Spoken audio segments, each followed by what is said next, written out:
कोण नाही तुझ्याशिवाय मला कोण आहे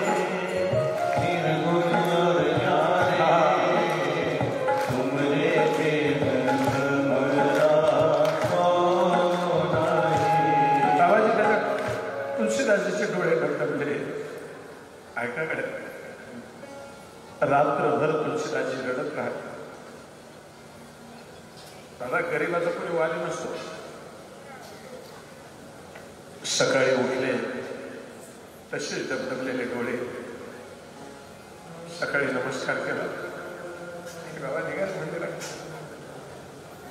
ऐका हो माय बाप मंदिराच्या दारात जाऊन तुलसीदास मंदिरातली पुजारी मंडळी आली म्हणजे उघडायचा का दरवाजा तुलसी बाबाजीने हात जोडले का म्हणले तुमची इच्छा आहे ती करा आणि डोळे डबडबल्याने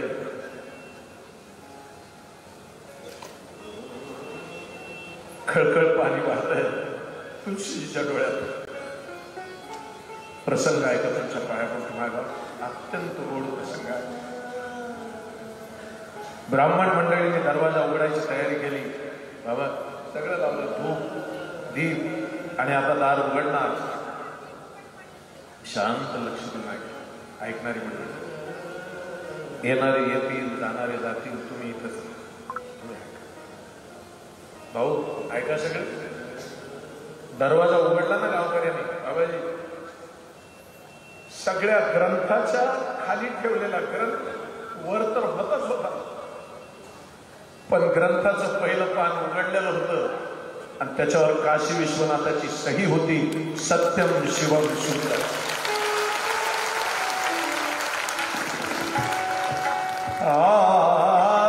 सत्यम शिवम सुंदर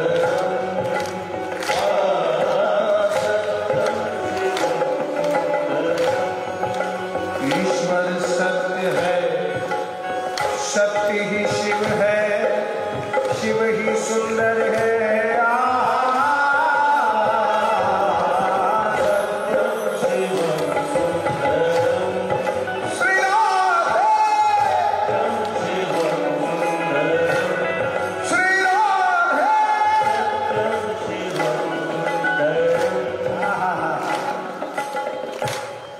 बाबाजी तुलसीदासजीच्या पायावर सगळे डोकं ठेवून म्हणतात प्रभू आमची चूक झाली हा ग्रंथ समाजाला द्यायची परवानगी काशी विश्वनाथाला दिली आणि काशी विश्वनाथ हे दैवस्थान जनार्दन स्वामी बाबांच्या आवडीचं दैवस्थान आणि आता लिंक लागली आपण चालायचं एकदा असाच प्रयाग नावाच्या क्षेत्रात कुंभमेळा भरला लक्ष द्या लक्ष कोण होतं माहिती कोण होता ऐका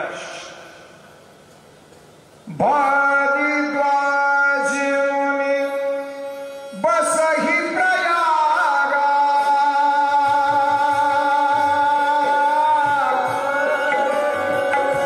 जिन राम पदे अति अनुरागा सिया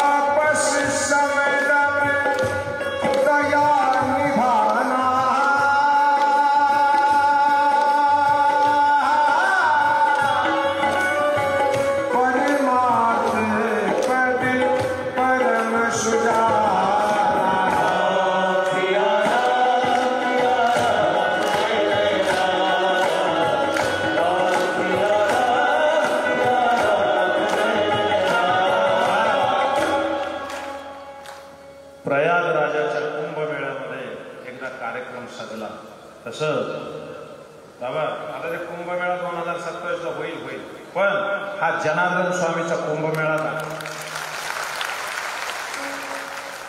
ऐका अखंड ब्रह्मचर्य अखंड फलाहार आणि अखंड गौसेवेचं व्रत जे आयुष्यभर चालवतात त्यांच्या पायापाशी बसायला मिळतं का नशिबा?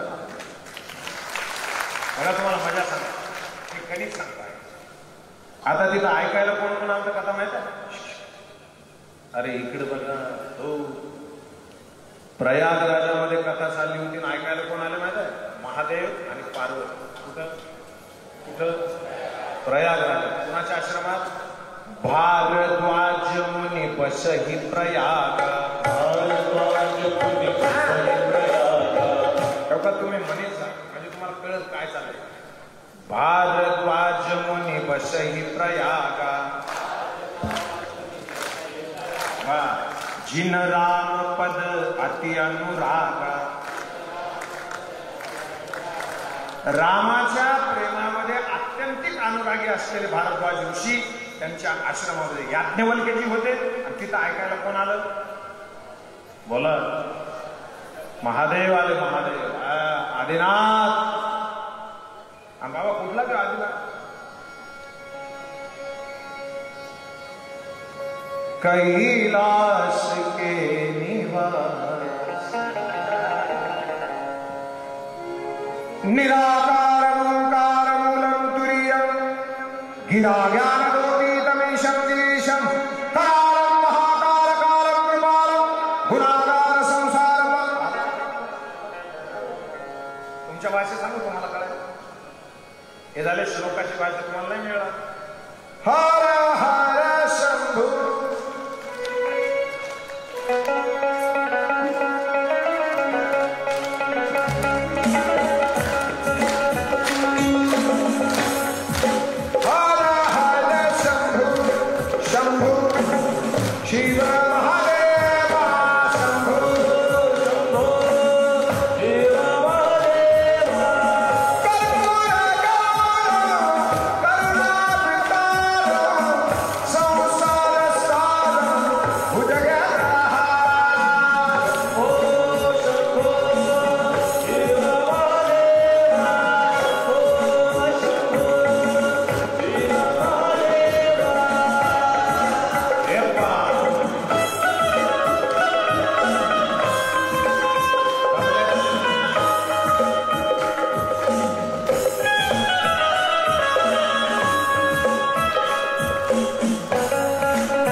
सोबत कोण होतं माहिती? शंकराच्या. कोण? सती. कोण? अरे पार्वती पुन्हा रे राजा, सती आधी होती. सोबत कोण होतं? मी नाही म्हणालो, तुलसीदासजी म्हणतात. संग भवानी. पण मजा काय बाबाजी, तिथं मजा काय झाली? ज्या वेळेला महादेव पार्वतीतले इकडे बघ आल्याबरोबर भारद्वाज मुनींनी त्यांच्या पायावर फुलं टाकली. कुणाच्या? कुणाच्या? महादेव. ते कशाला आलते? काय आता समजा मी तिथे आला, मी तुमच्या पायावर फुलं टाकली, तर तुम्ही काय म्हणणार? महाराजाला अक्कल नाही. तसंच झालं, त्या सतीच्या डोक्यात बसलं, आपल्याच पायाची पूजा करतो, याला काय आहे. आणि एक लक्षात ठेवा बाबाजी, संशय ज्याच्या डोक्यात बसला त्याला रामायण कळत. त्याच्यामुळे एकदा काय करा, आई तुमच्या भाषेत सांगतो माझ्याकडे बघ, सुईमध्ये दोरा बोलता ना तुम्ही, बघा हे पाहिजे बघा, तोंडात घालता ना, कारण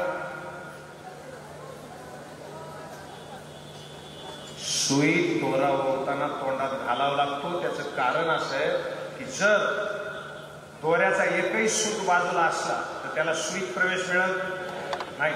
तसं घरातला थोडा जरी कचरा डोक्यात असला तर कथा लक्षात राहत. मग अगोदर घरातला कचरा बाजूला काढा, जमत. अजून सोपं सांगू बाबा, ह्याला अजून सोपं, इकडे बघ ना, खीर कळते, खीर, अरे बोला ना, असं बोलत, खीर कळते ना. एक मोठं पातेलं भरून खीर केली आणि त्याच्यात एक एक माणूस आणि एक एक बाई अशी बोलवून काढली, तर किती जणांचं पोट भरत, बोला ना, नाही भरणार. मग आई असं केलं तर त्या कढईमधली खीर 4-4 वाट्या तुमच्या पोटात टाकली तर मग बरं, म्हणजे कढईमध्ये बसून उपयोग नाही, कढईमधली खीर पोटात बसली पाहिजे.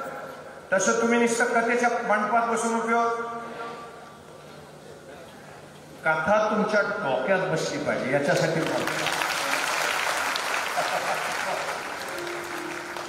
बहुत आनंद आहे. तुम्ही ऐका ना, वा सुनो, आता सतीच्या डोक्यात पाप आलं, ती संदेह आला नाही ना, तिला नाही फायदा झाला. कथा ऐकली आणि वापस निघाली. नाथ एक संशय बड मोरे, तुळशीदास करगत भेद तत्व समतोरे. मला संशय, ते म्हणले कंपस कथा ऐकली, चालू मध्ये बडबड करू नका. त्यांनी कथा ऐकली, वापस निघाले. महाराज बाबाजी ते काय त्रेता युगाचा होता, इकडे बघ ना, कोणचा युग, आणि त्याच युगात रामाचं अवतरण झालेलं होतं. सीतामाईला पळवून नेलं होतं आणि प्रभू रामचंद्र तिला शोधत असे झाडाला मिठ्या मारत होते. कुठं, आमच्या परिसरात, आमच्या महाराष्ट्राची कुलस्वामिनी आई तुळजा भवानी.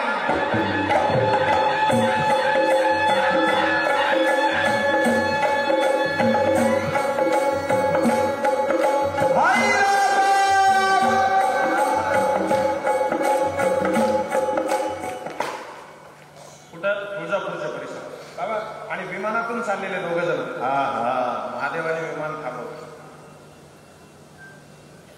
बोलू का, एक वाक्य बोलू, कळत ऐकता. जगद्गुरु तुकोबरायांना न्यायला विमान आलं म्हणा, म्हणा विमान आलं म्हणा. कारण काय होतं माहिती आहे, इमान. जेवण करत विमान न्यायला आलं होतं, त्याचं कारण इमान.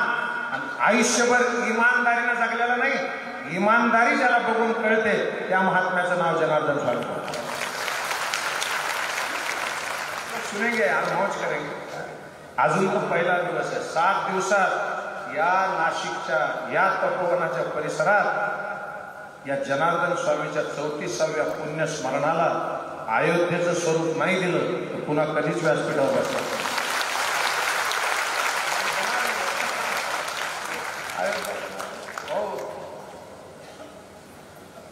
सतीला काय म्हणतात महादेवजी, अगं आपण ती कथा ऐकली ना, जगतो देव.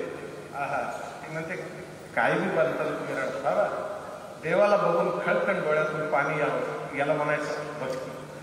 बरोबर आहे ना. आपल्या डोळ्याला पाणी येत नाही, आपल्याला सांगावं लागतं डोळ्याला पाणी लावा. अरे पाणी आतून आलं पाहिजे. देव रडतोय, सती विचारते काय झालं रडायला. अगं तुला नाही माहिती, आपण जिथं गेलतो ना, ज्या सुकथा कुंभज ऋषी गाये,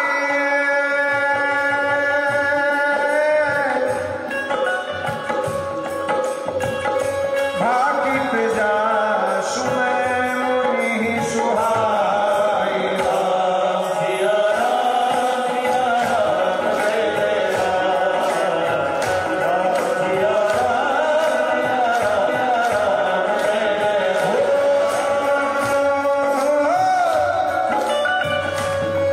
इकडे लक्ष द्या. मी मोठ्याला म्हणलो ना इथला आवाज बंद होतो. त्याला ट्रिप बसली ट्रिप.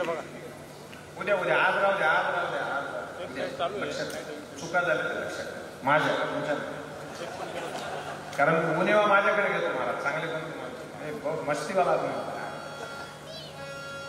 जासू कथा कुंभज ऋषी गाई हा किता जासू म्हणून अगं आपण आता ऐकून आलो आहे का ते म्हणजे हे देव हो ना सोई मम इष्ट देव रघुबीरा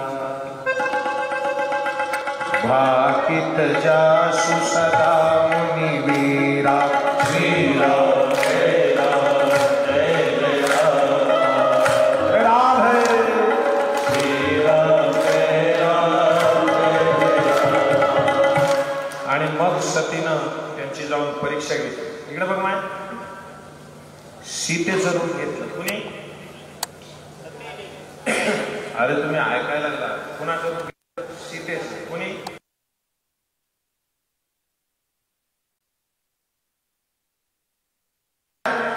म्हणजे चंद्र दिसायचा नाही.